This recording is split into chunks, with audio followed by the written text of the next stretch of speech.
members, and welcome. Bon matin et bienvenue à tous. I call the meeting to order. Welcome to meeting number 81 of the House of Commons Standing Committee on Human Resources, Skills, Social Development, and the Status of Persons with Disability. Pursuant Standing Order 1082, the committee is meeting on a study of the Canada Summer Job Wage Subsidy Program. Today's meeting is taking place in a hybrid format, and I believe all committee members are attending in the room as well as witnesses. I would remind all members attending that you have the option of choosing to participate in the official language of your choice. And if there is an interruption in translation services, please get my attention, and we will suspend while they are being corrected. As well, I would remind members to speak slowly, if possible, for the benefit of the interpreters, as well as be careful with cell phones near the mics or your earpiece, as it can cause popping that can cause harm to the translators. I have a reminder to direct all comments through the chair. And we will be meeting in the first hour with Minister Ian. And welcome, Minister, to the committee. We will begin with 5-minute opening comments from you on this very important subject. So welcome, Madam Minister. As well, I would like to, we have Francis McRae, Deputy Minister, Catherine Demers, Associate Assistant Deputy Minister, Rhonda Fernandez, Director General, Jenny Tremblay, Director General, and Damon Rourke, Director of Workforce Adjustment. They will be staying for the latter part as well. But with this, we will begin with Minister Ian for a 5-minute opening comments. Madam Minister, you have the floor. Merci and bonjour, Monsieur le Président. Thank you and good morning, committee members. Thank you for inviting me to join you today. A program that is part of our strategy to get young people jobs and valuable work experience. But first, I want to acknowledge that we are gathered on the traditional unceded territory of the Algonquin Anishinaabe people. We are in challenging times, and we know that young people are feeling the impact. To chart a path forward, we need to make sure that we're creating opportunities for young people. That's why we have a youth employment and skills strategy, and this includes youth programs as well. The Student Work Placement Program, which helps develop work-ready skills through things like co-ops and internships and project-based activities. The Canada Service Corps that creates volunteer opportunities for young people looking to give back to their communities. The Youth Employment Skills Program that gets students and other young Canadians quality jobs in their field where they can gain valuable work experience. And of course, Canada Summer Jobs, a successful program that has changed the lives of a lot of young Canadians. I mention these programs because it just shows that this is a comprehensive approach. It's a comprehensive approach to helping young people. So whether they're looking for their first opportunity or graduating and looking to get a job in their field, we are going to be there every step of the way. In 2020, during the pandemic, when youth unemployment rose to a staggering 30%, we responded with one of the largest youth support packages in the world to make sure that no young person was left behind. And Mr. Chair, our approach is working. Youth unemployment has returned to its pre-pandemic level. And recent data shows that 65,000 more young people were working in August this year than before the pandemic. This is what happens when smart investments are made at the right time. They pay dividends. I saw the impact of this up close when I was in St. John's, Newfoundland and Labrador, and I stopped by to get what I'll call really cool accessories from a young woman named Sarah. And Sarah told me that during her CSJ job, she was able to work on her sewing skills. She worked on those skills, and that led her to selling garments and accessories online. And today, she's launched her own business. It's called Sarah Crow Designs. And she does, as she told me, what she loves every single day. There are stories like Sarah's right across this country, CSJ success stories. But here's what we also know. We know that not every young person has the same access to these opportunities, which is why our youth strategy takes into account gender, race, socioeconomic status, sexual orientation, and disability, because we know that these factors can be barriers to gainful employment. And when we look at the data, we see this. In 2022, StatsCan reported that the employment rate for those with disabilities, for example, was 65% compared to 80% for those without. But there's always room for improvement, and we're being thoughtful about the changes that we need to make to continue delivering these programs while adapting to new realities. We're not resting. Where there are improvements to make, we'll make them, and we'll do so by listening, and we'll do so by learning. Monsieur le Président, nos jeunes méritent un... Mr. Chair, youth deserve a good life and a good start on the labor market in careers that they like. And we need to not leave anyone behind. Again, thank you for the opportunity. Thank you, Madam Minister. Now we'll begin the first round of questioning with Madame Vecchio for 6 minutes, please. Thank you very much, Chair, and welcome, Minister. I'm just going to read a little bit into the record first, just regarding some of your testimony. According to the OECD, Canada experienced a larger change in youth employment during the pandemic compared to the other OECD countries. In 2019, the year prior to the pandemic, Canada's youth employment rate was 11%. The youth unemployment rate in the UK was similar at 11.4%, higher in Ireland at 13.5%, and lower in Germany at 5.7%. In June 2020, the youth employment rate in Canada increased over 16 percentage points to 27.4%, which you alluded to. But in countries such as Germany and the UK, where job retention programs were introduced, they experienced increases of only 1.6 and 2.4 percentage points, respectively.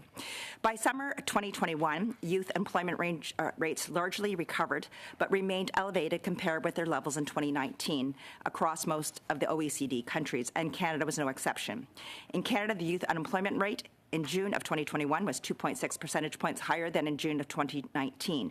The difference was lower for Germany and the UK, but slightly higher for Ireland. So specifically looking at this, because we know that there was job retention programs, in Canada we didn't actually have that. There was very, very different for people when it came to job retention. So Minister, I'm reading into the record so I can talk about key indicators. In 2016, we saw a doubling of the Canada Summer Jobs, where we saw a nominal increase between 2015 and 2016 of 0.1%. And so when I'm looking at the 2021 funding for the program that was 5 times more than in 2015, and removing the data from 2020 and 2021, can you advise me if quadrupling the actual funding for Canada Summer Jobs actually quadrupled the number of jobs? Karen, thank you so much for the question and for the information that you provided. I'm going to start with 2015, 2016, because you made an excellent point. When this program started in 2015, it was at 35,000 jobs, and that simply was not enough. And that's why we doubled those jobs to 70,000 jobs. You make excellent points about the unemployment rate, and that is true. What we've done, though, with this program and the suite of programs that we have, and I'll talk about that in a second, is delve deeper into those numbers. Because what those general numbers don't show are the numbers for unemployment in Black communities, racialized communities, Indigenous communities. Those numbers are even greater, people with disabilities. And so that's what our national priorities with regards to those programs focus on. Fantastic. Looking into that then, can you tell me with the quadrupling, what were the numbers then compared to Canada Summer Jobs if we're looking at it? What is the number of Canada Summer Jobs that were employed in that final year when it was quadrupled?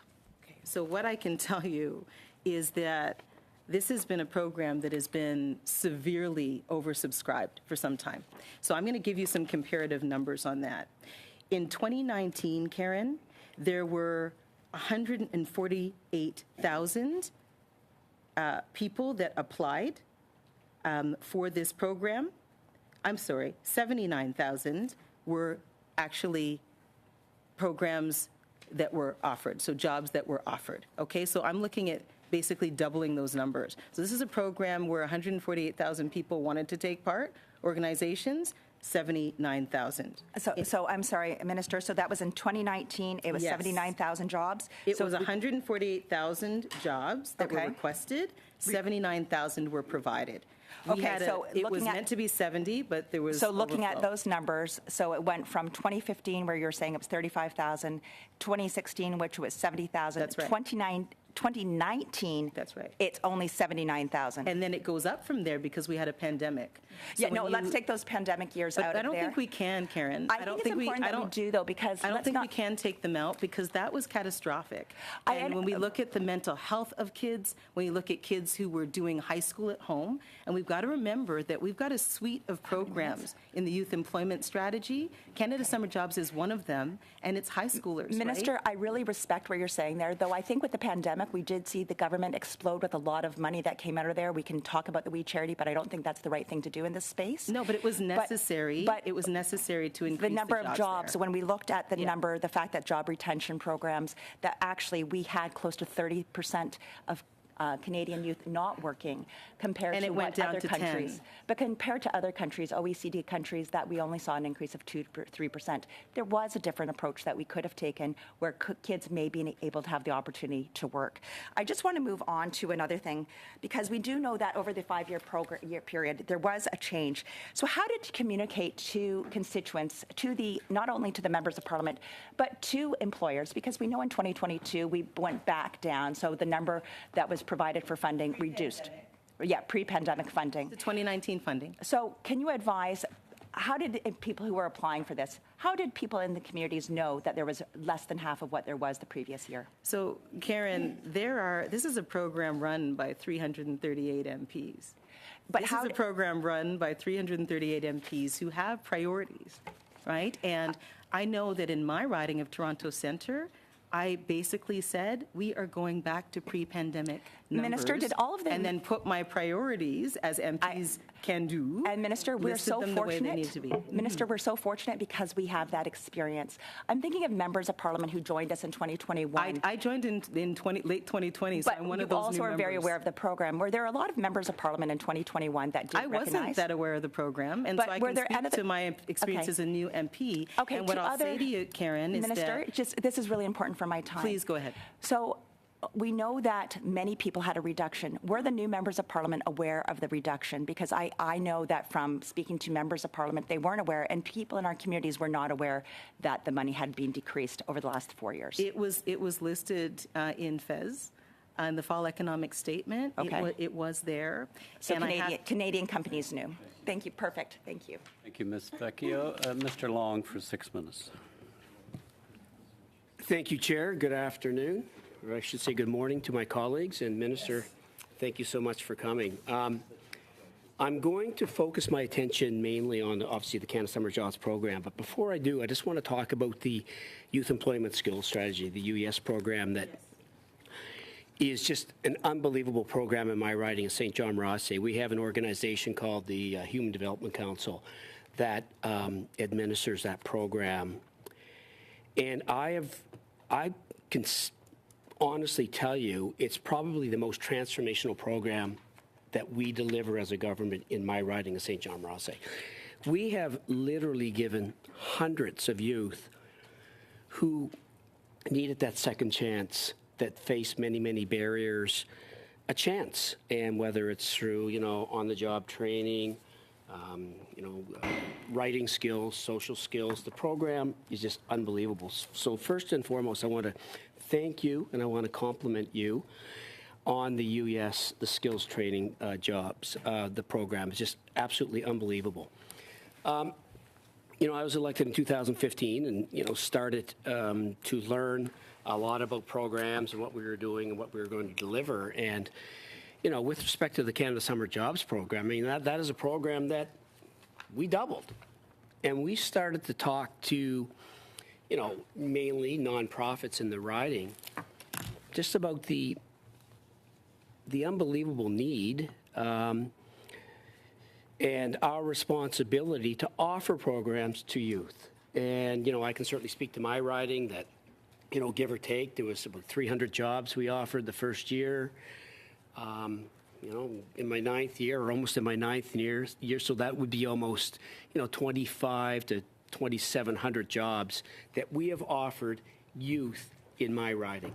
Transformational. We've given them wonderful opportunities. And I mean, we've offered, obviously, the priority is not-for-profits. That's how, we can rank and list, but not-for-profits. And, whether it's the YMCA of Greater St. John, Crescent Valley Resource Center, Teen Resource Center, One Change, the list goes on and on about, the programs and the amount of youth that we're giving that opportunity for summer jobs. So, I mean, it's a vital initiative, obviously. It allows employers to expand their workforce.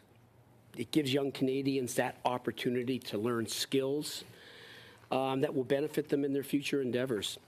So I'm wondering, first question, Minister, can you just discuss how the department takes employer and youth feedback into account and how, if at all, that feedback helps to shape the Canada Summer Jobs program? Thank you and good morning. Good morning, Wayne, and thank you so much for this question. And first and foremost, for highlighting that Canada Summer Jobs is an important part of what I call, a jewel in a crown, but that there are other jewels in that crown too. And YES is part of that. And it's about meeting kids where they are at different ages and different points in their life. And that is something that we listened to, heard about, and this is why this suite of programs under the YES, under the strategy exists. With regards to YES, with regards to success rates and employer and success rates among students as well, YES does very, very well because it hones in on something really important, and that is learning skills, being skills ready to take a job. And this is young people between the ages of 15 and 30, so it goes outside the scope of high school and beyond that, to post-secondary, where some people still considered youth might have left school, looking for new opportunities and providing those opportunities in a skills-based way, a work-integrated way that is so important. It's what's necessary. 96%. These are the numbers that we're looking at with regards to employers and student success. They love it. More importantly, it's bearing results. I'll go back to CSJs for a second, if I might, since that's why we're here. Half of the kids that work those summer jobs are employed beyond that, meaning employers see something in those kids and they hire them. So the jobs continue.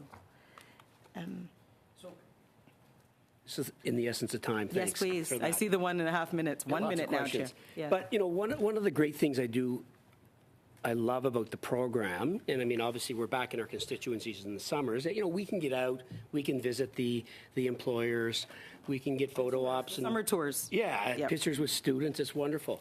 So what I love about the program too is that, MPs have input into this program.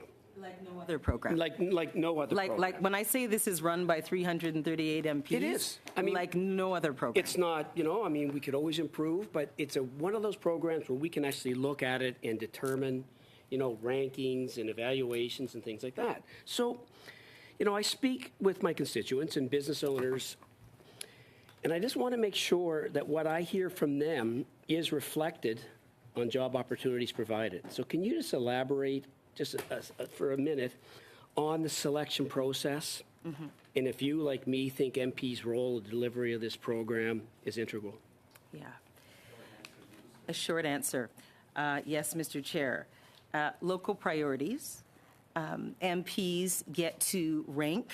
They know their communities best. That's what this program is about. They're on the ground. They know. They can advise. Thank you, Minister. Mr. Long, Madame Chabot, pour 6 minutes, s'il vous plaît. Madame Chabot, you have 6 minutes, please. Thank you, Mr. Chair. Hello, Madam Minister. Thank you for being here, and welcome to the members of your department.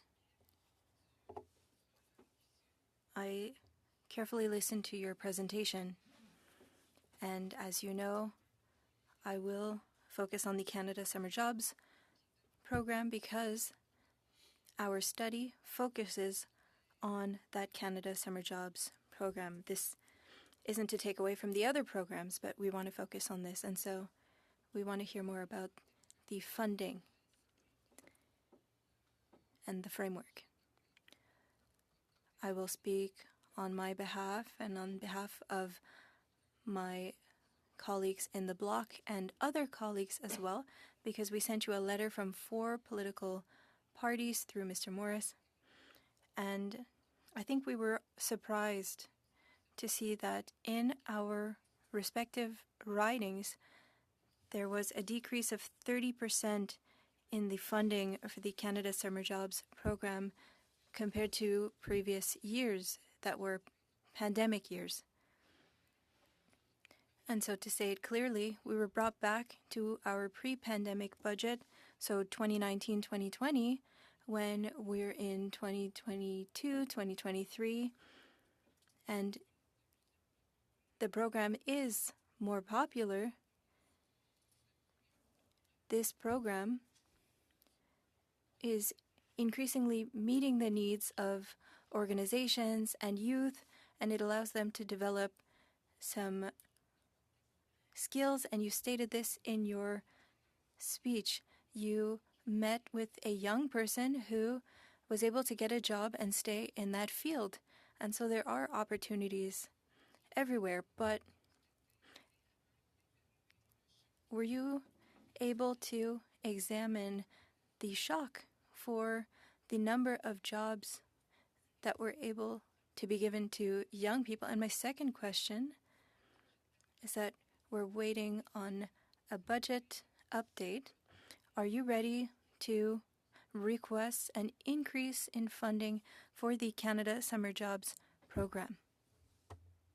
Merci. Thank you for your question. Thank you for the 2 or 3 questions, actually. Number of jobs first. We can't discount the pandemic of 2020. We cannot. And our government responded with the need at that time with a 30% unemployment rate among young people to say we are going to do all that we can. Some of those things were off-cycle requests, some of them base funding within Canada Summer Jobs, but we responded with an unprecedented number of jobs, 100,000 plus jobs. We are now back to pre-pandemic 2019 spending. That is exactly, Madame, as an MP, what I told employers, what I told anybody who asked why, what we were doing.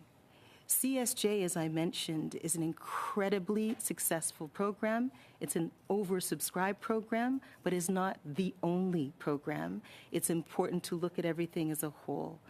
That being said, I wanted to just point out... Madam Minister, I just want to add quickly. I didn't say that we didn't have to factor in the pandemic. My question is clear. You've gone back to the pre-pandemic budget, and we were asking you why you hadn't factored in that we were in 2023 and not back to pre-pandemic levels. Why aren't you factoring in inflation and increased costs? Things have changed between 2019 and now. And so the program should be reviewed to factor in all of that. To come back to 2019 is to say, yes, there were 2 years of a pandemic, but we're going back to the status quo when, in fact, the reality has changed. Madame, the status quo. So, par exemple, in 2019, and this is for your riding. This is Thérèse de Blainville. In 2019, Madame, you received $693,345. In 2023, Madame, that number was $840,182 in CSJ funding. There are particular funding models that take into account all of the factors that you just described. What we were talking about is an oversubscribed program in a pandemic where we went above and beyond. When this program started, it was 35,000 jobs in 2015, and we doubled it. And we did so because there are funding formulas, but also because we were prioritizing youth and still are. So I wanted to point out the numbers in your own riding because they go up significantly between 2019 and 2023. And I'll repeat them, just under 700,000 in 2019, Thérèse de Blainville, Quebec, $693,345. To 2023, and your point, $840,182. With regards to where we go from here, I will always advocate for the funding that we need for this program going forward. And merci beaucoup. Do I have time left?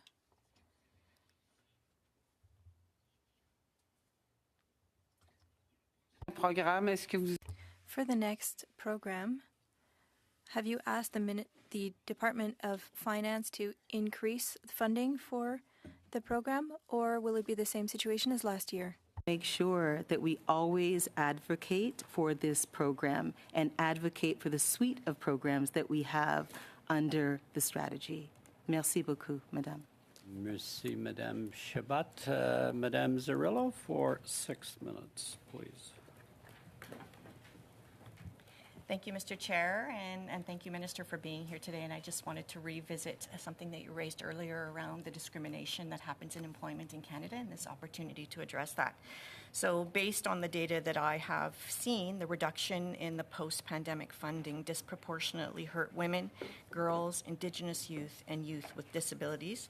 And this is absolutely true in my riding, where a lot of the summer jobs opportunities are summer camps, which also affects women that are working that need these summer camps. So I can think specifically about one summer jobs application where their funding was cut by half this year, even though they maintained a 10% of my budget, their actual funding was cut in half. So I want to focus on the importance of this program for women and girls. 2/3 of the participants are women and girls, and I want to understand more. What are the job categories that they are taking on, and what is the wage gap between the genders in tracking of these jobs? First, Benita, thank you so much for your question and for your advocacy. At this point, I really want to highlight the national priorities because they take into account what you're saying. And they take into account the listening and learning that I was talking about before, that these are not just overall general numbers. You've got to look beneath those numbers and dig a little bit. So in 2023, we had 5 national priorities. Youth with disabilities was number 1. And then I dug a little deeper and wanted to know about the jobs. How many young people with disabilities? Right now, that's 9%. We have to improve that. And I'm hoping that MPs who have the tools to improve that will see that and prioritize said organizations. Black and other racialized youth, 21%. Indigenous youth, 4%. And then it was small businesses and not-for-profit orgs, and then it was small businesses and not-for-profit orgs in environmental sectors. Those were the national priorities. And I say this, Benita, because it's important in that women and girls lens to dig a little deeper and understand who they are and which communities they're from. So as the minister responsible for youth and responsible for this program, I look at, our number 1 priority being youth with disabilities, and I see 9%, and I want to say that in this forum because I want that to improve. But that means MPs, it means all of us working together to prioritize these organizations. That's how it improves. I want to see greater numbers with Black and other racialized youth as well. women and girls fit in there. But I want to put that out there in this forum that it's at 21%, and I'd like that to improve too, as well as Indigenous youth, which is at only 4%. And I agree with you. And I wonder, is it also captured in category or channel? Like, is it service? Is it childcare? Is there a capture as well that we could look at it even one layer deeper? I can see you pressing almost, Francis. Please go ahead, Deputy. Thank you for the question. We are, at this time, looking at an evaluation that would cover that type of data in terms of the types of jobs by category, and we'll certainly take that one under advisement. Great. I'm very interested in that. And also wanted to ask, it says here that there is mandatory for the employer to respond to a post-survey, but for participants in the program, it's not necessarily mandatory. But could this committee please get the qualitative and quantitative information from the students, from the participants? I'd love to be able to see that. I wanted to just ask another question around participants that are taking that are involved in this program. So many young people don't know about their tax filings. Many young people don't know about the disability tax credit. They don't know about the caregiver credit, who many of them may be doing caregiving at home. So I'm wondering, is there other skills, tools, and knowledge that the Government of Canada can pass on to these students as they're funneled into the program and funneled out around tax filings and entitlements that they are entitled to? And I'm going to share an example. A young youth in my riding that was hired as a cook over the summer jobs program didn't realize that they would be potentially eligible for the disability tax credit based on some of their learning abilities, and they had this identified all through their schooling, but were not aware of it when they went into the job market, that they were entitled to some tax credits. So I just wonder if there's an opportunity to be educating as they come in and out of the program. Constantly educating, and you bring up a really good point. And I was thinking about this. I was a new MP in 2020, and I was going through Canada Summer Jobs, and at that point, we had a very limited amount of time. We've got about 2.5 weeks now as MPs to go through, and that was something that we learned through feedback. We needed more time. But I realized that the same orgs in my riding were getting, we don't have to say, I'll make it quick. The same orgs, larger orgs in my riding were getting CSJ. And so there was this whole educational component where it was going to smaller orgs and saying, hey, do you know about this? As you mentioned, the disability tax rate and all the, do you know about this? This would be great for you. And I see the difference between 2015 and now as to who is involved in this program, who's taking part in this program, and the role of an MP, and as I said, like, this program is unprecedented, it's paramount here because we know our communities. And it is about providing information. You make some excellent points, Benita. It is about education as well. It's about knowing our ridings, and it's about finding the information that those we serve need. Thank you, Madam Minister. Madame Zarrillo, everybody's gone over a bit, but you can see it's an engaging discussion and really valid points, Ms. Zarrillo, you made on an education one. Ms. Gray, for 5 minutes, please. Thank you, Mr. Chair, and thank you, Minister, for being here. Your government announced the Canada Summer Jobs, both in funding and number of anticipated jobs, would drop back down to virtually match pre-pandemic levels, and you confirmed that with us here today. So did you take into account inflation and payroll tax increases when calculating the number of placements? And thank you so much, Tracy, for the question. What we took into consideration is the feedback that we got from MPs, as well as the feedback that we got from young people in the program and employers, and looked at all of it, looked at pandemic, post-pandemic, where we were. What we realized, and I just want to say Minister, this, Tracy. if I may, because I'm asking about the financial part of it. Yes. So if the funding is the same, or virtually around the same. So simple math would show that the math for your estimates for placements would be off because there's actually going to be less jobs because the average wage has increased since 2018. Would it not? I'm going to pass this over to Francis, who can delve into the numbers a little bit more. Actually, Minister, we have the officials here afterwards, so if you're not able to answer that Oh, question, I'm able to answer. go ahead then. But what I am saying is, it was looking at our programs as a whole and listening and learning, Tracy, and understanding that this is Canada Summer Jobs. This is not a year-round program. CSJ wasn't meant to be a stimulus program. CSJ was meant to be an opportunity for high school kids to get a summer job. If we're talking about jobs, I'm not and talking about indexing, who the places are. I'm talking about the numbers that you've given for how many job placements there would be. yes, because those wages have numbers gone up. coincide with a suite of programs, and this is what I'm Right, saying. so I don't think you're calculating that correctly, because the average wage has gone up, and yet you haven't incorporated that into the number of jobs that you're considering. So I'll move on to something else. I want to So- say, Tracy, that because I'm looking at your numbers, right, and I'm looking at the calculations here, and while we say, for example, 70,000 jobs, when it goes to second round funding and allocations, it's always higher, right? So 70,000 jobs So, Minister, how is much usually have wages closer increased since 2018? Do to you know that number? 79,000 jobs. No, I'm asking how much has the average wage increased since 2018? Do you know that number? And have you incorporated that into your numbers when you're looking at how many jobs, the total funding?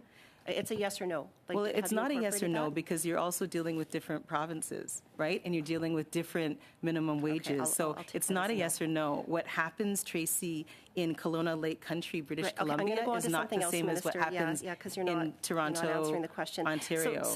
So what is the ESDC department cost decrease year over year to administer half as much Canada Summer Jobs funding and less job placements? What is the cost? Well, what do you mean by less job placements? Can you give me those numbers? Sure, yeah, I mean, we've got the numbers just wanna right here. clarify what you're saying Well, you're here. going down for, well, you've confirmed yourself that there's less job placements. But I want to hear than there from were. you as far as less job placements. Sure. Well, And this if you goes could, right from your own numbers. So the number of Canada Summer Jobs created, so at 2021 were 124,000 roughly. 2022, 114,000. You've confirmed that they're now down to about 70,000.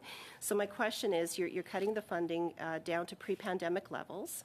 And there's also going to be less job placements than there has been over the last couple of years. So what is Have you had what is deba- the decrease? What is the let me finish my question, Please Minister. This is do. my time. What is the decrease in the cost to your department for going back to pre-pandemic levels administering this program? What is the cost decrease to your department? I'm still looking at the numbers, Tracy, and I'm still, your math doesn't work for me, is what I'm saying, because I'm listening to what you're saying and listening to the math, and you have number of jobs going down, and I'm looking at your numbers, and I see up, not down, for Kelowna Minister, Lake these are Country. your numbers. You've confirmed that the funding is going back down to pre-pandemic levels. It's and of course, which is double what it was in 2015. regardless, So it is well, going back no, it's to not pre-pandemic regardless, Tracy. levels. The program started at 35,000 So my jobs, question, and Minister, it's 70. Minister, my question is, you're going back to pre-pandemic levels. What will be the cost decreases to the department for administering less funding and administering less job placements than there have been over the last couple of years? You're asking a department question, so I will go to So the you're not department. familiar. You're not familiar with Tracy, what I your cost reject. decreases You know would what? be. I reject Okay. that wholeheartedly. Okay. And I would Okay. say, and I respectfully so. Respectfully so. I mean, I'm here obviously as a minister, but to insinuate at all that I don't know what I'm talking about. Well, Minister, you're not able to answer the questions. I did answer. I did answer the questions, Tracy, you didn't. and the Anyways, I'll question move on that to you didn't something else. answer Ms. was Madam your Minister. costing and how it's gone Thank you, up. Mr. Chair. Your time has gone over. Thank you. Mr. Coteau for 5 minutes. Oh, please. thank you very much, Mr. Chair, and thank you, Minister, for being here. You have one of the most important jobs, I think, in government, and it's, the piece around youth and the investment into the future is such an important piece, I think, for our government and for the priorities of Canadians. So I just want to say thank you for being here and thank you for the work you're doing. I know that in my community, these investments make a huge difference. Last week, I was at the Flemington Park Ministry. Small, little, tiny room in a building in Flemington Park, probably 200-300 square feet. And there's hundreds of people literally coming through that space every week, either for a quick coffee drop-in or for a service. And I know the investments that the program has made historically into small organizations like that make a huge difference in Don Valley East. So I just want to say thank you for the continued work on this. I've always believed that government itself can play an important role in shaping society for the better. The investments that governments make can make a huge difference in the lives of people. I know for myself personally, I benefited from a similar program. It's very similar to this program. It was offered through George Brown when I was about 17 years old, and it provided me with one of the first opportunities I had to work in a professional environment. And, I've never, that experience has always followed me throughout my career in politics, but also in the not-for-profit sector. So these types of investments can make a huge difference. I'd like to know from you, Minister, is there, as we continue to invest and we see labor markets shift constantly, we see priorities change, how do we ensure that the investments we're making into these types of programs are aligned with labor market needs, but also jobs of the future? Is there any relationship that's attached to those two pieces? Michael, thank you. And there is a huge connection to those pieces.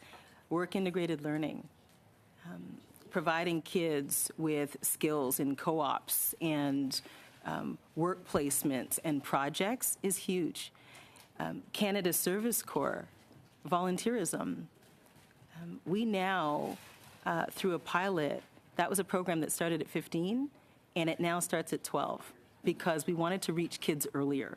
We wanted to let kids know, and those who are already in that frame of thinking, that volunteering in their community builds confidence. It builds pride in community. And that didn't need to start at 15, it needed to start earlier.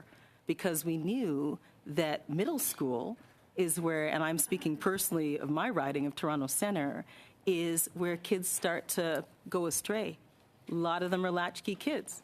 They're coming home to empty houses. If they can volunteer in their communities and do that at 12 in grade 7, that means something. It gives them something, not just a place to go, but a place in their community, and it builds pride. And that can only be a good thing. Are those young youth, are they connected in the future to other opportunities? They are. Okay. And this is the thing. So if you're 12 years old and you're volunteering Canada Service Corps, I will draw that link and make that connection to a young person, post-secondary school young person who is applying to get into a university, and who can actually, because universities look at whole people, they look at the life journey of a young person. What did they do? It's not just about marks. Did they help in their community? And so that person then includes my volunteer years. Started at 12 and I did it right up to 18. And now I'm applying to you because I am a person, a young person that cares about those around me and not just me. I have one other question. I think I've got about 45 seconds Yes. left. Just for clarity, can you tell us where the numbers were in 2015 when the program launched? In regards to participants and investment of dollars and where we are today? Mm-hmm. So it started, as we've heard a lot, at 35,000. It was actually just under that. It was 34,000 actual jobs, I think 34,719, but the targeted number was 35,000. And there wasn't a ton of uptick, frankly, on the program. Fast forward and doubling that program to 70,000, but also the engagement of MPs who in their communities were saying, this is a program you might want to look at. MPs across the country. All MPs right across the country. This is something that's special for us. I include myself in that group. Mm-hmm. I know who my local organizations are. I know who wouldn't have participated in this program and who is now because I've engaged. And I've said, you need to know about this. Thank you, Mr. Coteau. Madame Chabot, pour 2 minutes et demie. 2.5 minutes, Madame Chabot. Thank you very much, Mr. Chair. Thank you, Madam Minister, for being with us.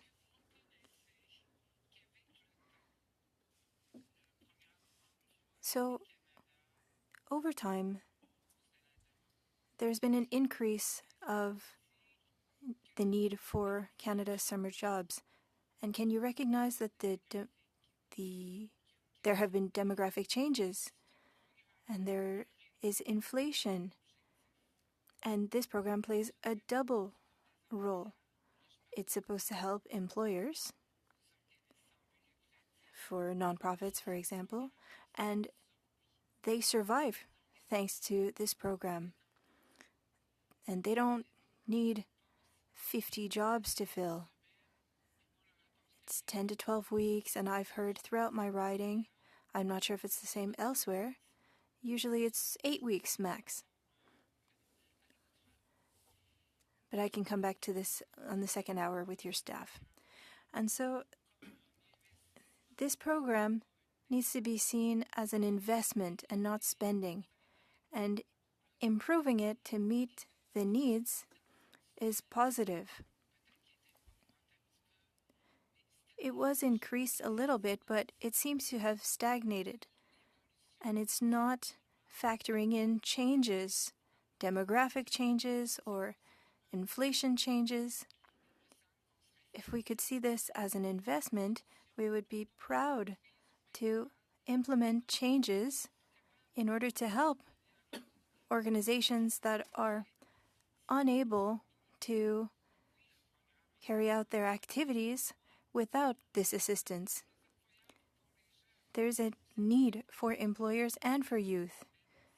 In the letters that you sent to us, you stated that you were ready to move forward with stakeholders to improve the program. And so what will you do this year to improve the program? Madame Chabot, merci. Thank you very much for your question, Madame Chabot. Very important. You said that employers survive thanks to this program. Respectfully, Madame, that is not what this program is. This program is not about fiscal stimulus. That's not what it is.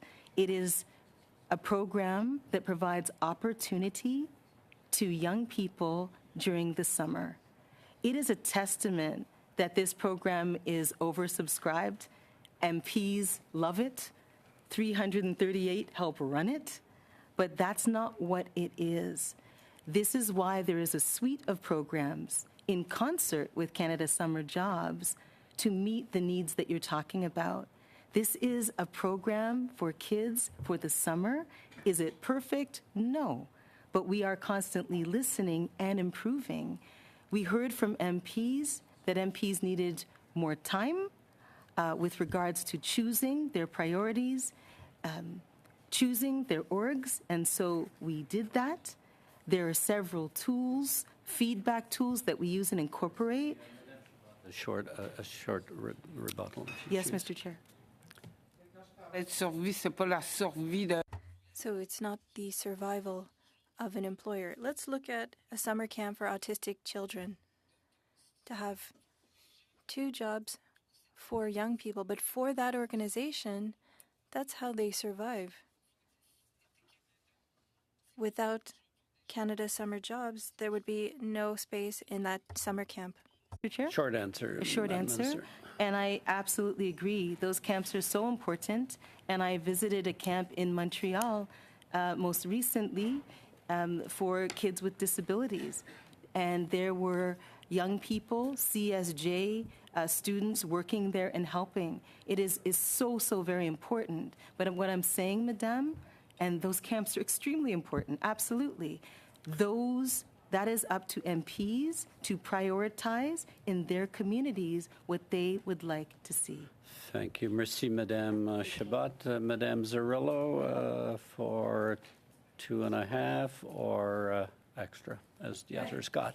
Go ahead. Thank Madame you so Zarrillo. much, Mr. Chair. And I just want to go back to some of the comments that have been made around the table today that, this is an important program for social services in our communities, as well as the skills and abilities that are learned. It also does support a lot of the community building work that happens in our communities. So with that in mind, we see that it's over-indexed for women and girls. We see that it's over-indexed for the not-for-profit sector. So I'm concerned. We know that we need to get people together more, that we need more community building happening. We know that post-pandemic, there's just more work to do in that area. So I'm wondering, is it your plan, Minister, to increase the funding for this program next year, and to what levels? And I'm interested in what information you've used to determine how this program should look next year. Thank you so much, Bonita, for the question. What I will say is that we'll make sure that the program functions the way it is functioning right now into next year. And I am always advocating, not just as a minister, but as an MP, for this program. But I also understand what this program is.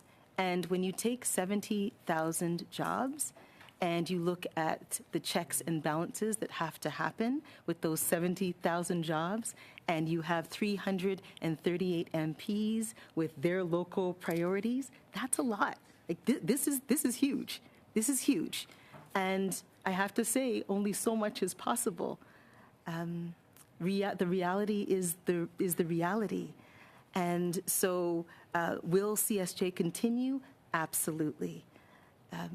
Will I always advocate? Absolutely, as a minister and an MP.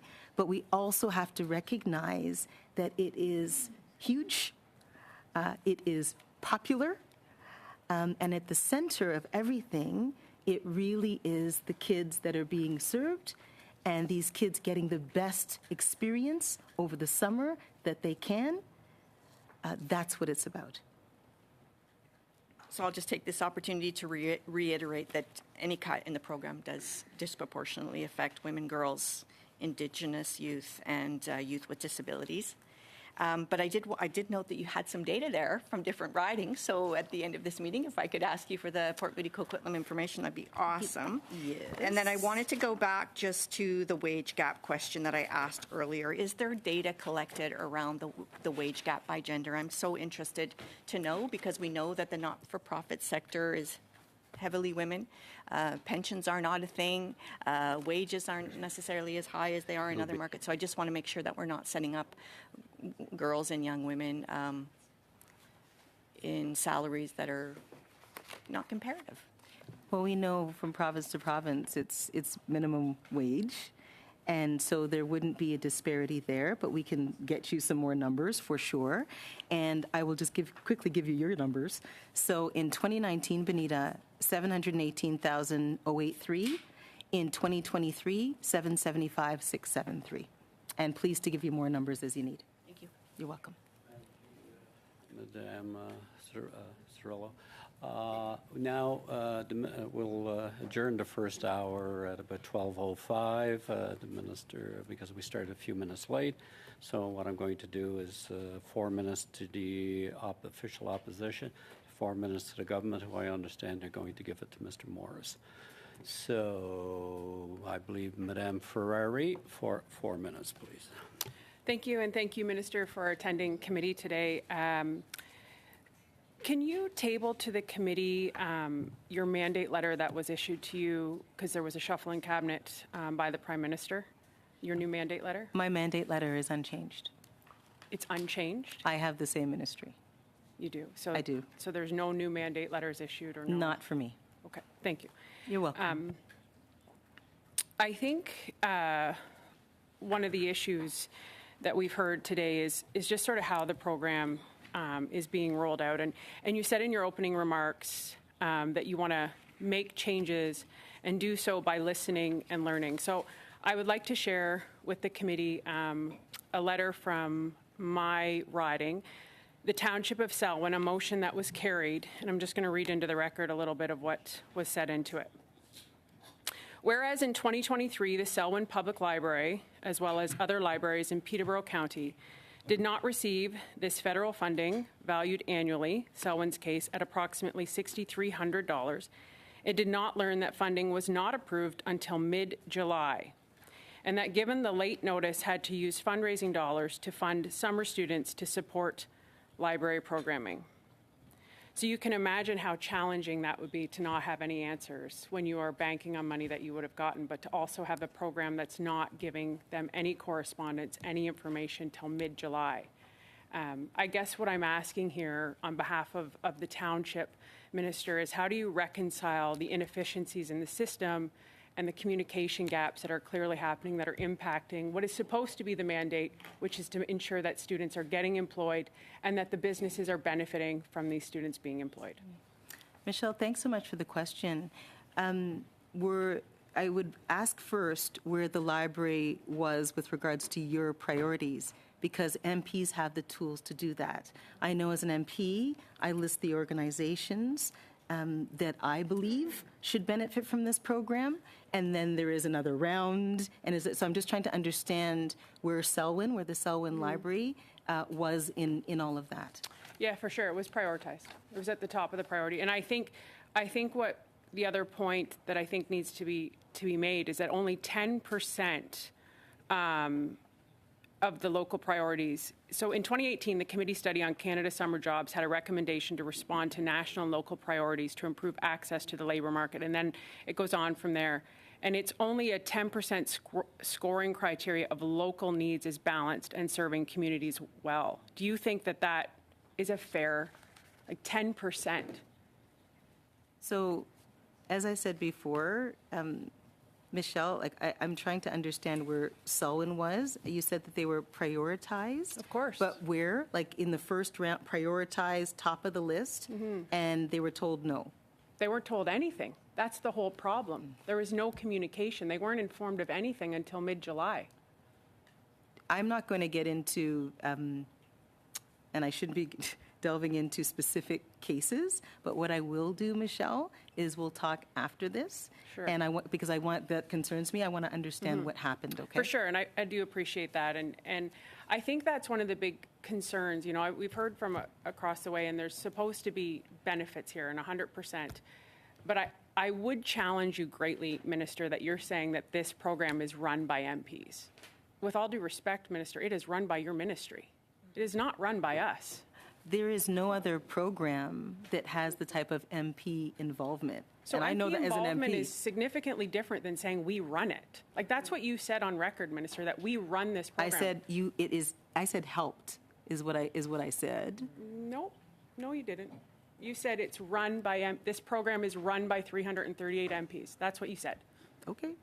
And I just would challenge you on that greatly because, and we have the lack of transparency or correspondence. This program does help a ton of small businesses, and it is Small Business Week, so a big shout out to them. But there is a massive lack of communication, and these businesses are waiting till the last minute, scrambling, because they haven't had any communication from your ministry. That's not on us as MPs, Minister. So for you to insinuate that today, that's very unfair. No. What I was talking about, Michelle, was the choice and the selection. And that's what I mean. There isn't another program that says, hey, MPs, because you know your constituencies best, because you know the local organizations that may not be, because you know all of that best. 100%. But it's we're only gonna 10%. We're going to prioritize. Yeah. Because with all due respect, Service Canada has no idea what's going on in your riding. Service Canada does not know what's going on. You do. But so why is it only 10% of the priority then? Listen, that is something that we will continue to work on. But what I'm saying is, and we know this as MPs, there is no other program that gives the opportunities that this program does for MPs to connect with their local organizations, for MPs to suggest which organizations should benefit. But 90% of that is not local. It's only 10%. So you're Thank you. saying that the organizations that are prioritized in Peterborough, Kawartha are not organizations that you have put there, that you have suggested. Thank you, Is Minister. that what you're saying? Thank you, Ms. Ferrari. We will now go to conclude. We will go to conclude with Mr. Morris. Well, thank you, Chair, and thank you, colleagues. Appreciate that. And Minister Ian, it's wonderful to see you here. I wanted to follow up on our conversation from this past summer. We've had several. And We've been in touch a lot, Mike. Well, I appreciate the conversations we've had, particularly as a result of a letter we worked on with both the Bloc and the NDP to dig into some of what we've heard throughout this conversation today. So first of all, I've heard from you several times already, your advocacy in the fall economic statement to see the numbers. The program right now is $278 million. Would continue to join in the advocacy to say that we see significant funding going elsewhere. Would like to see the funding increased. I recognize you're in the midst of that advocacy already, so I'd like to focus my question more on the 70,000 jobs, because behind that number is, in my community at least, many employers that received only 8 weeks as opposed to 16 weeks. And so while it was 70,000 jobs, it was a significant cut in the number of weeks per job. It's also a minimum wage program still, and so often it's the lowest wage role for that employer. And it's also communicated very late. And so a lot of these employers are having a difficult time learning in mid-April about how to resource their own. I'll give you an example. Red Raccoon Bike Rescue in my community, a bunch of volunteers who are fixing bikes. They received 2 jobs at 8 weeks each, and they heard about it, towards the end of April. We were able to work with Service Canada in this case and with your team to have the advocacy to say, could we at least turn that into we'd prefer only 1 job. Prefer 1 job at 16 weeks over the 2 at 8 weeks, given how small this organization is. And so, in addition to your advocacy to see funding increased, can you speak about what we can be doing collectively to see the wages increased, to see the communication moved up for employers to plan for the roles, and to see 16-week roles return to more often? Thanks so much, Mike, and for your incredible advocacy as well. We've been on the line a lot. We have. With regards to the 8 weeks, I will say this is a summer program. That's what it is. Obviously, there are always things to be considered, but that's what it is, because it's meant for a certain cohort. And that's what I mean about the different cohorts and the different programs, because this is meant for high school kids.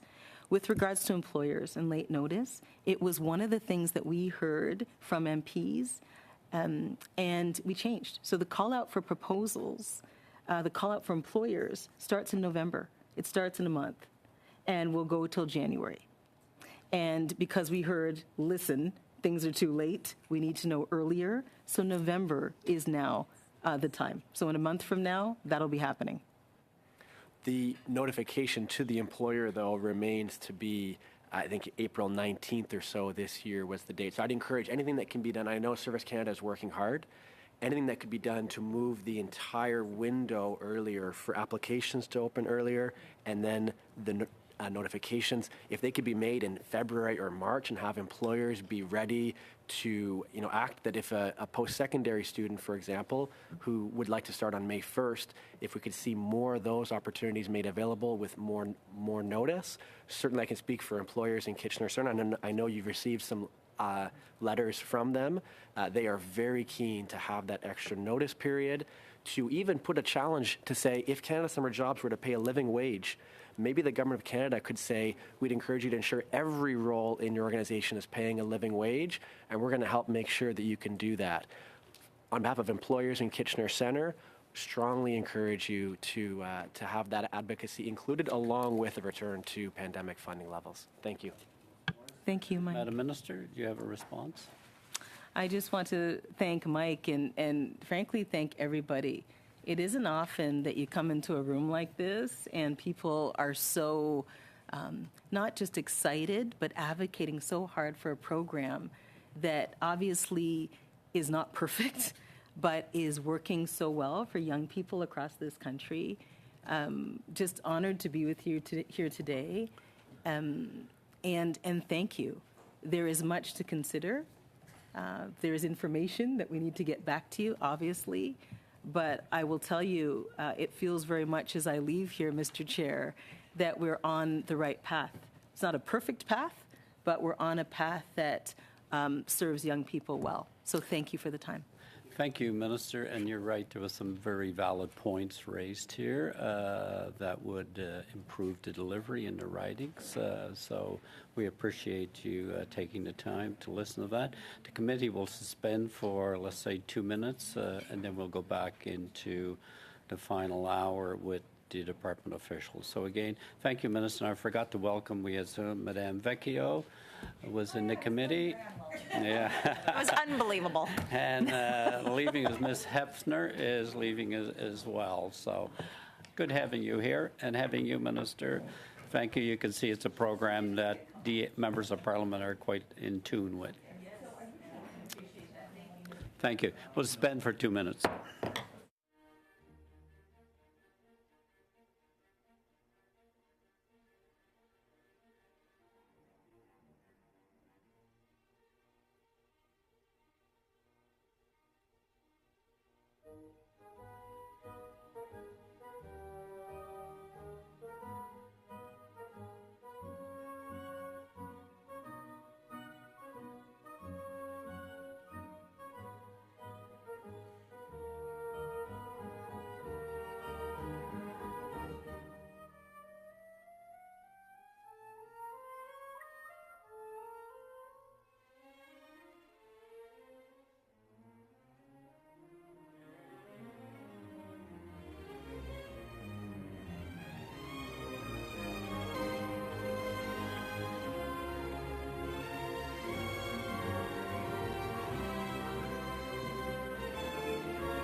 Committee members, please, if we could resume. We may be interrupted, so if we could have those officials ready, because we'll be going directly to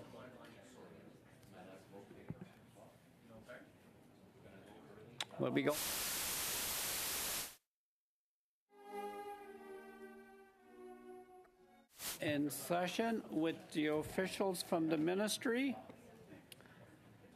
So we'll begin with the first 6-minute round, and I understand Mr. Aitchison is going to lead? Yes. Okay, we'll begin. Thank you, officials. There's no opening statements. The officials have been introduced, so we'll begin with the first round of questioning with Mr. Aitchison for 6 minutes, please. Thank you, Mr. Chair. I'd actually like to take this time to present a motion that we have on notice, and I'll read it if you don't mind. Move a motion. Thank you for the lingo. And the motion reads that the Standing Committee on Human Resources, Skills and Social Development and the Status of Persons with Disabilities recognizes Canada is in a housing crisis, and that this motion be reported to the House. And so I'd like to move that motion. Committee members, the motion has been moved by Mr. Aitchison. The motion is in order. I have been advised. Discussion on the motion. Mr. Fragascatos. We recognize that Canada is in a housing crisis. Mr. Speaker, the minister's spoken about it and enacted accordingly. I was just at a panel discussion with the Canadian Real Estate Association with my colleague. Good discussion on where things are, good discussion on measures introduced by the government thus far. And there's more to do. I'm just wondering what the intent is to bring on the motion here when it's been acknowledged that the situation is as described already. So that's a question. Mr. Aitchison? Yeah, happy to speak to that. You know, and that's Mr. Fragascatos is quite correct. We, you know, the new minister at least acknowledges that we're in a crisis, and we've talked about housing. We've had studies on housing. I just think it's important for this committee to, you know, unanimously declare it and report that to the House. You know, anybody who is on a municipal council knows that occasionally we would, you know, pass motions just like this to identify an issue and signal to your constituents that, you know, you acknowledge that a problem exists and that we're working to fix it. So that's really all it is. It's an acknowledgement. I think this committee knows it as well, and that's why I'm suggesting we do it. Discussion? Do you have your hand up, Mr. Fragascatos? Yeah. Yes. Usually, if an idea is put on the table like this, it would come with attached ideas itself. Canada is in a housing crisis, and therefore X, Y, and Z should happen. I mentioned to my colleague today that I was disappointed to see that the Conservatives had put half measures on the table when it comes to their approach to waiving the GST. As you know, Mr. Chair, it is not a across-the-board waiver for purpose-built rentals. There's a very important asterisk, so to speak, that would prevent housing from being built. Some housing would be built, but not nearly as much. I wonder if my colleagues had a chance to review the testimony at the Finance Committee, issued just made available just a few days ago. The blues are there, where finance officials made clear that the Conservative approach on this particular issue would not lead to very much housing, certainly not in comparison to what the government has done, which, as you know, is a much more broad waiver with respect to GST that will see purpose-built rental apartments constructed across the country. In fact, Dream Unlimited, a very large developer in Toronto, has said that they will now, as a result of this specific measure, construct more than 5,000 units. So where are the ideas? If we're just going to report to the House a statement, I'm wondering if my colleague is trying to find ways to eat time from the House of Commons and distract from the legislative agenda of the government, if that's the overall intent of the motion here, because we know that Canada has this particular issue in front of it, which, again, I agree, it is a crisis. So what exactly is the approach? Mr. Aitchison? Well, I mean, committee could be forgiven for thinking that maybe my colleague is trying to waste the time of the witnesses here. And I'm not trying to do that. The minister was here and acknowledged that we're in a crisis. It's not a complex thing. I just think it's important for us to be unanimous and declaring that it is a crisis, just like your minister has done. It shouldn't be complex. I didn't think it would take this much time, and I know that these folks are here to talk about other things, and I thought it'd be a fairly quick thing to do. We have a crisis. I think it's important for us to acknowledge that crisis, like your own minister has, and I thought this would be a fairly quick thing that we could all agree on. Mr. Long, on the motion. Thank you. Can we suspend for a couple minutes, Chair? Request suspension will suspend for 2 minutes. Suspend.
Committee is resumed. Mr. Long, you had the floor. Mr. Long, you had the floor. The committee is resumed. I'm happy to chat, Chair. I don't know if I have the floor. I just was asked for a suspension. Okay.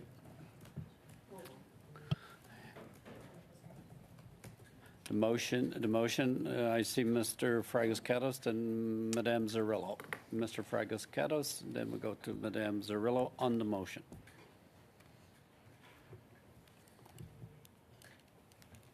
Oh, okay. Never mind. Oh, you want me first? No, I just go back to the point that I made earlier, Mr. Chair. And he knows this. I won't belabor the point, but I have a lot of respect for the colleague opposite. He's an effective critic, and he knows his file. He knows it because of his years in the municipality, and I know that he spent time in real estate as well. And therefore, he knows better that something like this is only going to distract from the overall legislative agenda. There's important work that's happening in the House, including the lifting of the GST on purpose-built rentals that I hope Conservatives support. I know it's under their skin now that the measure we've introduced is, and it's verified, is more effective. But this isn't some way. What they're doing now is not a way to blow steam effectively. I mean, if they're upset about that, this doesn't move things in a terribly meaningful way. So I'll leave it there, Mr. Chair. Madame Zerrillo. Thank you, Mr. Chair. And I wanted to hear the debate on this one today, but I definitely had concerns when the past housing minister came to this committee and wasn't willing to admit that the Liberals had undergone a market-driven program to try to get housing built in this company and totally walked away from social housing, as did the Conservatives. But after the comment today from the Liberals about DREAM, so I had brought to this committee that, DREAM has been awarded money from the Canada Infrastructure Bank. DREAM is a group of companies comprised of publicly traded TSX shares, 3 different companies, one of them being a REIT, with a portfolio of over $13 billion. And we're talking about that's going to be the solution, and that now that they're getting a GST rebate, that they're actually willing to build some rental housing. It's insulting. When I was sitting on a municipal councillor, I myself brought forward the motion on the GST rebate that went to FCM. It's been in the FCM policy book for a long time. And now the Liberals are saying this is revolutionary.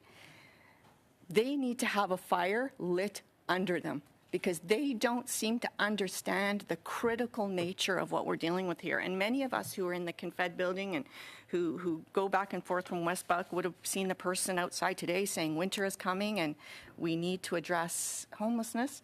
Encampments are growing. So I have a friendly amendment that I hope the Conservatives will be open to and the committee will be open to, that after the word crises, recognizes that Canada is in a housing crisis, that we add the words that requires urgent action by the federal government to end homelessness. Thank you, Mr. Chair, and I'll ask for a friendly amendment, and if that's not the way that we'd like to go, I could move a firm amendment, but I'm going to ask the mover first if they would be open to a friendly amendment. Madame Zerrillo, could you just repeat that slowly again? So it's in the After record? crises, after housing crisis, Yes. it would say that requires urgent action by the federal government to end homelessness. Okay, committee, you have now an amendment by Madame Zerrillo to the motion of Mr. Aitchison. Mr. Aitchison, you want to speak to the amendment? Yeah, no, and I'm just going to say I'm amenable to that friendly amendment. I think it's good. Thanks. Mr. Coteau, on the amendment? The amendment one more time, please. That, I will read it in. So after the words "in a housing crisis," we would add that requires urgent action by the federal government to end homelessness.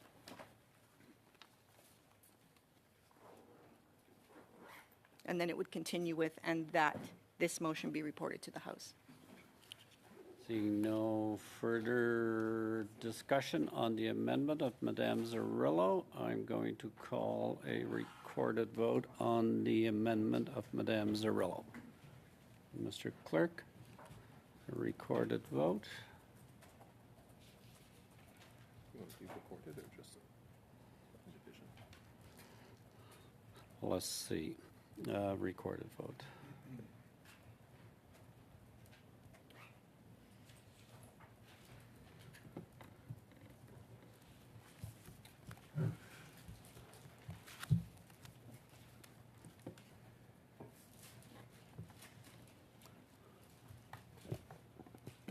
On the amendment of Ms. Zerrillo, Mr. Collins. Yes. Mr. Coteau. Yes. Mr. Fragiskatos. Yes. Mr. Long. Yes. Mr. Van Bynen. Yes. Ms. Ferrari. Yes. Ms. Gray. Yes? Can I hear you? Mr. Duncan, or excuse me, Mr. Aitchison. Yes. Yes. Ms. Vecchio. Madame Chabot, Oui. Ms. Cirillo, Yes. Zarillo to the motion of Mr. Aitchison. Seeing any discussion on the motion of Mr. Aitchison as now amended? Seeing none, Mr. Clerk, I will ask for a recorded vote on the motion as amended.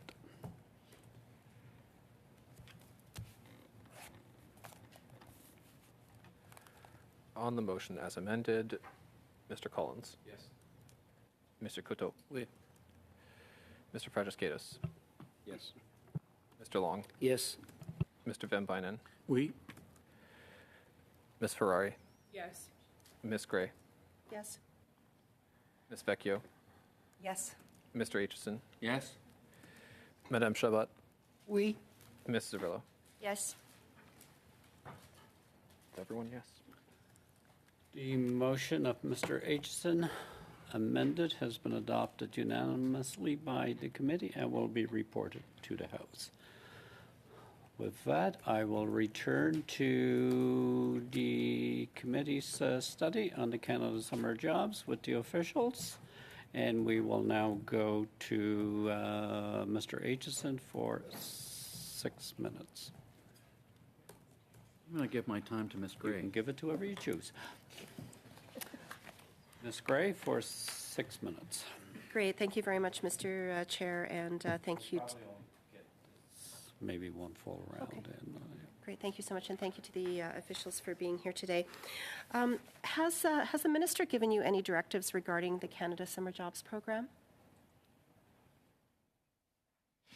Mr. Chair, this program is managed by the department, as you know, and we do seek decisions from the minister on the parameters of the program on an annual basis. Mm-hmm. Is that something that you would be able to table for this committee during the duration of the study? Mr. Chair, I believe it's well understood that advice to the minister is not something that we share with committees. Okay.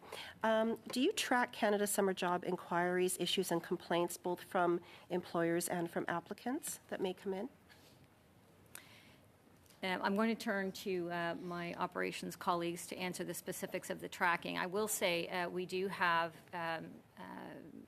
significant conversation both with members of parliament and with applicants who may, for example, require additional information on their applications. This is a routine part of the work in managing the application process. So if I may, just without getting into the weeds as to what those specifically might be, that if you have, for example, we've had this many concerns on this topic, this many concerns on this topic, or this many questions, that's sort of what I was looking for. And if it was possible to table for this committee before the end of this study, any of that analysis that you might have on how you might track the incoming inquiries and issues that come in. Is that possible? Maybe I could just answer that, Mr. Chair. So the queries that we get are very specific to the actual applications on almost all cases. So they would be things like, we have this additional piece of information we'd like to provide you. We do have, as we talked about, the surveys that are mandatory for employers and that are voluntary for the youth. And we do have, I can certainly give you numbers about satisfaction levels, their view at the employer level of the role that the youth played in terms of their own operations. We're happy to share that. Great, thank you very much for that. Have you made recommendations to the minister on ways to reduce red tape on the Canada Summer Jobs Program? So in fact, every year we do look at how we could become more efficient.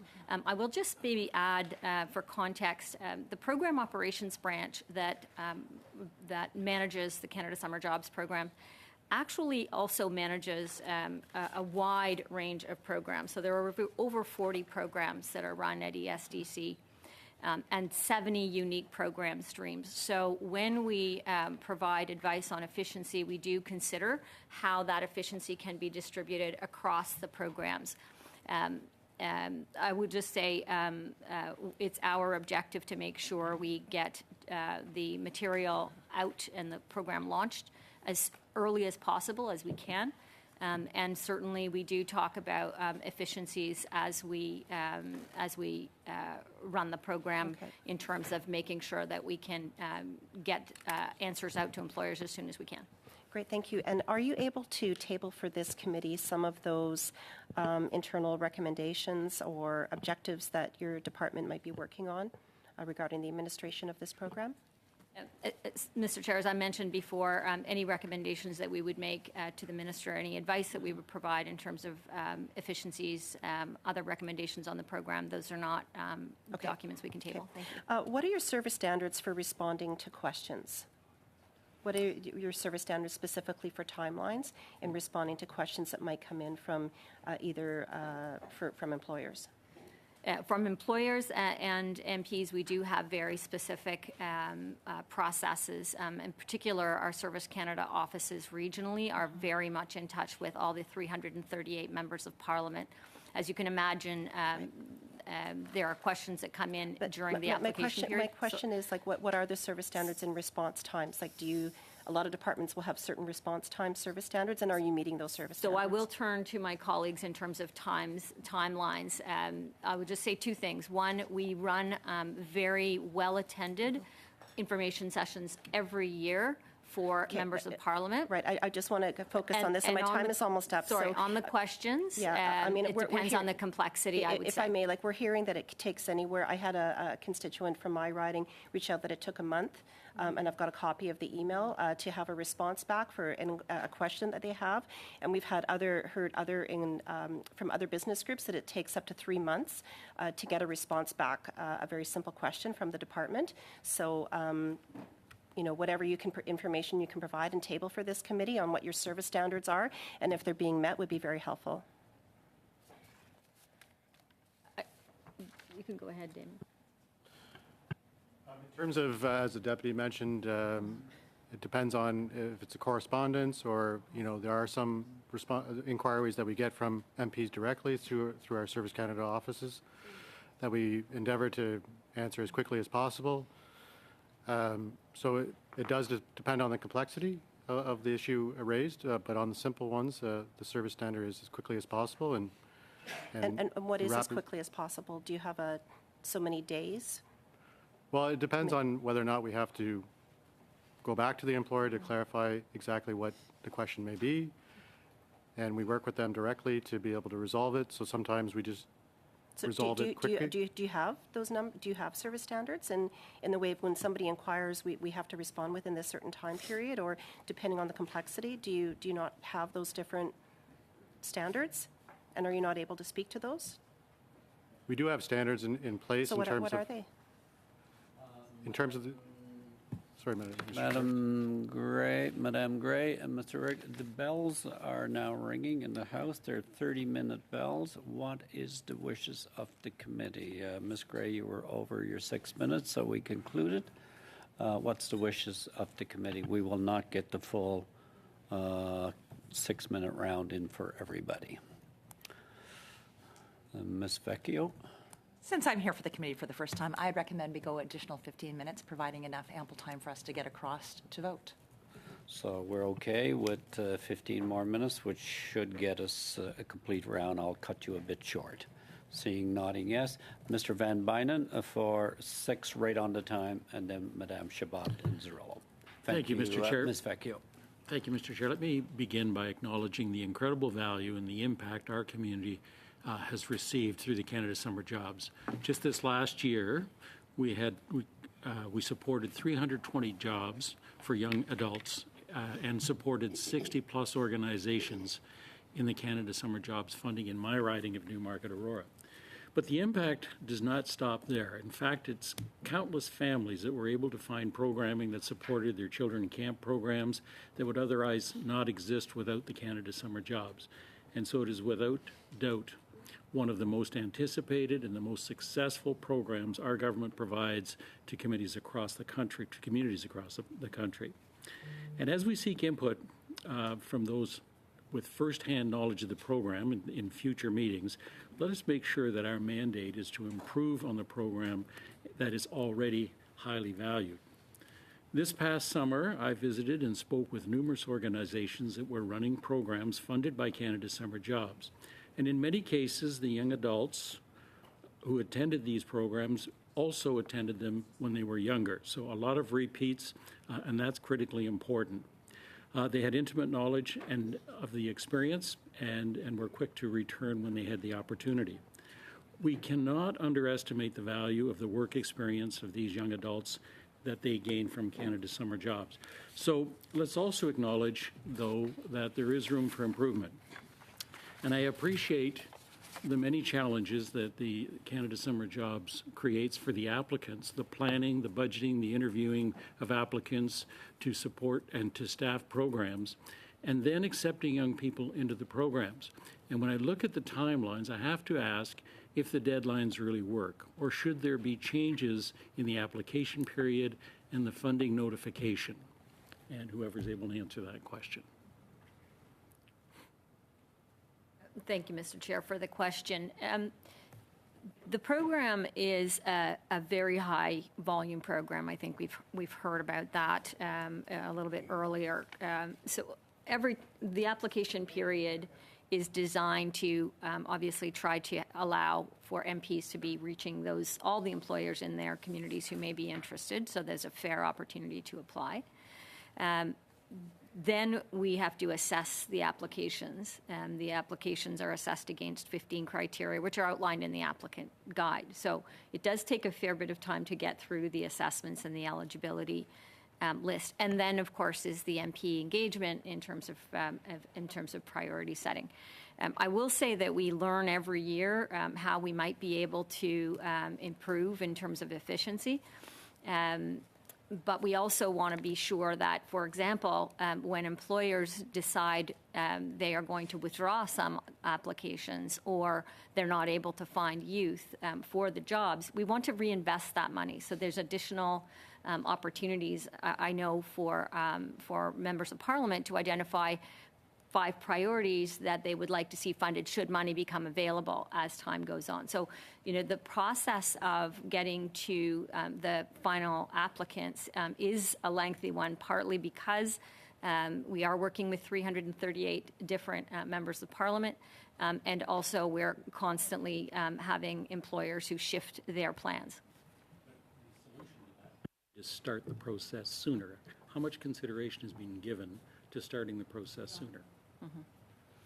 Mr. Chair, so the process that we have, we're not even quite finished. In fact, Canada Summer Jobs 2023, and the process that we have will launch Canada Summer Jobs 2024 actually in the coming weeks. And so we do our best to try to make sure we can have an early launch. We know that those weeks are really critical for both employers and for members of Parliament, and we'll continue to make sure that we can close that gap on timing the best we can. We know it's critical that jobs start as early as possible for the summer season. Great, thank you. I've also heard that there needs to be more flexibility in the work weeks. The hard and fast rule of 8 consecutive weeks can be difficult for young adults and for organizations. And what are your thoughts and the possibility of creating more flexibility? Example, if there's a 1-week break during that 8-week period, but that extends the period of time that the student is eligible. So in terms of the nature of the jobs and the length of the jobs, I think we've talked about, you're talking about a specific kind of gap in terms of whether that would be possible. I'm going to turn to my colleagues and see whether that can be accommodated in the program. I will say we will be very interested in what the committee has to say about that kind of advice as you complete your report. Thank you. So my question then is that if we have trusted employers and the employer sees fit to create a break or to modify those hours, as long as our commitment is for jobs and hours, can we not put more confidence in the employers to apply the program as it best fits their requirements and that accommodates students as well? That's a consideration that I'd like to see a response on so that can be part of our recommendations if we go forward. Thank you, Mr. Chair. The flexibility is in certain situations, it currently exists for employers. For example, if they're having a challenge finding additional students or youth, for that second placement. So we do have that built into the program as a flexibility at the moment. We do encourage, though, and continue to encourage from a policy point of view, as many participants in the program as possible, which is what the 8-week placements provide, especially in some areas of the country where there may actually be more youth available to actually participate in those valuable job opportunities. But it is certainly something we're looking forward to hearing back from the committee. Thank you, Mr. Van Bylen. Madame Chabot, pour 6 minutes. Merci, merci de votre. Thank you. Thank you for being with us. For applying this problem, or rather not program, it's not a problem, but we need to focus on how we are proud of this program and how it can benefit youth and different organizations.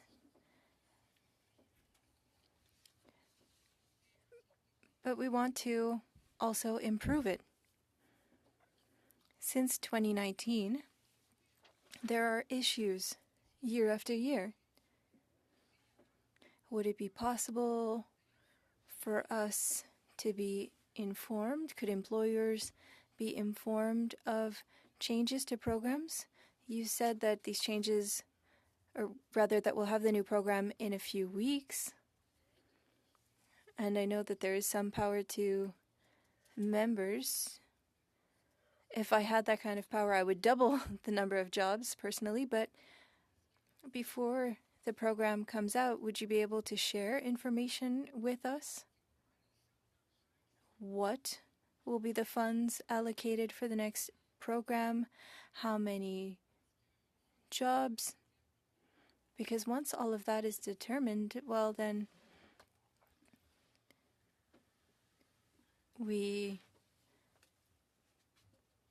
it's more difficult for employers and youth to plan. So could we make organizations and MPs more aware of these changes? Yes. Thank you for the question. For information sent to employers, there are different ways that we do that.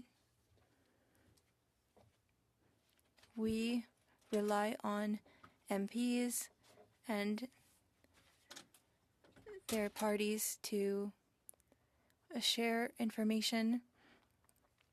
There was information in the fall economic statement.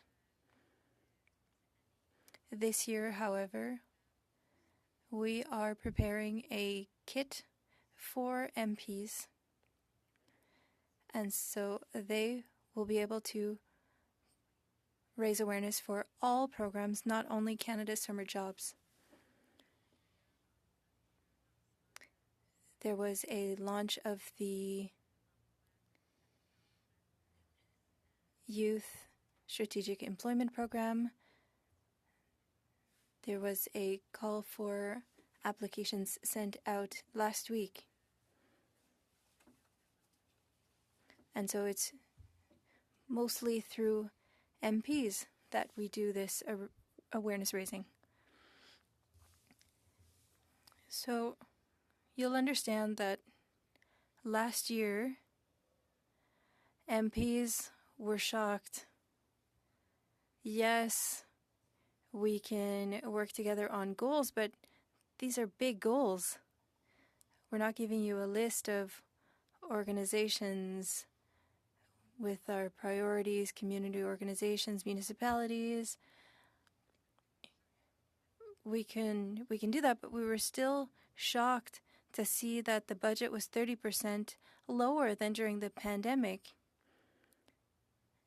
and the need hasn't decreased.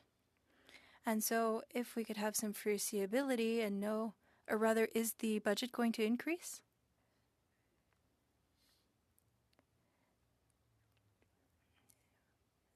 the number of jobs is the same as what was announced, 70,000. And so we'll be in the same situation as last year. This was announced, it's nothing new. But there could be a new budget announced by the minister. With your department and the minister, you could say, well, because of what we've seen, perhaps we could increase things. Has anything been done? As you know, the Fall Economic Statement is a document created by the Department of Finance, and we don't know in advance what's going to be in there. Over the past 5 years, the number of applications for this program varied between 200 and 300%. And so it's always been a very popular program. Last question, and you could answer in writing if you need to. Would it be possible for MPs to receive comments after the program? What employers thought went well, what went less well. I imagine that you collect this kind of data with employers and youth. Do you receive their comments to see what improvements are needed for the coming years? And if so, is this something that could be shared with us? Answer, yes. The survey for employers is essential. It is a part of the program. As for youth, it is a voluntary survey. They're not obligated to fill it out, but we could share some information. Thank you. Committee, Ms. McRae, for the final to finish this, Madame Zarillo, because we are getting tight to the vote. Madame Zarillo. Thank you, Mr. Chair. And I'm just going to go ahead and just reiterate 2 questions and 1 question to answer here because we do not have a lot of time. So I just wanted to be sure to reiterate my request to have the most recent qualitative and quantitative data for the CSG. I'm assuming it's 2022, but if it's 2021, whichever. And also I would personally like to ask for the data for Port Moody, Port Coquitlam to come to me in my office.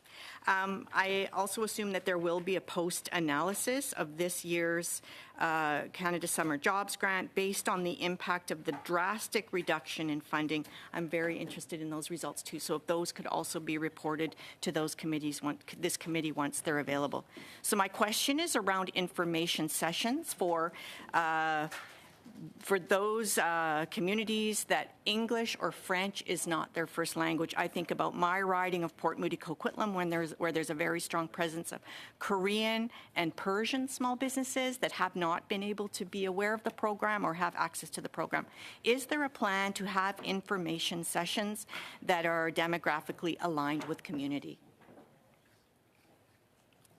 Mr. Chair, thank you for the questions. I will just say, for purposes of information sharing, all information related to the program in terms of uptake and employers is all posted on opencanada.ca, so that is something that members might be interested in. In terms of information sessions, we do currently run them in English and French, as the member notes. We have not had significant demand in other languages, but we would be happy to work with different MPs about specific gaps for information to see what we can do to fill those. Thank you. Is that it, Madame Rosillo? Thank you, committee members. Just before we adjourn, I want to advise the committee that I'm setting a deadline for the AI study witness list for 4 p.m. on Monday, October the 23rd. And Ms. Gray, if we could agree to accept, Ms. Gray, if we could agree to accept written briefs for C3118 with a maximum length of 2,000 words. Is that agreeable to the committee? This is on the legislation. Yes. Okay, so the committee agrees to accept written briefs for C318, the legislation, Maximum length, 2,000 words. Agree. Okay, with that, thank you, committee members, and thank you, department staff. You can see this is a program that engages the members of Parliament, and we thank you for your input today. With that, committee adjourned.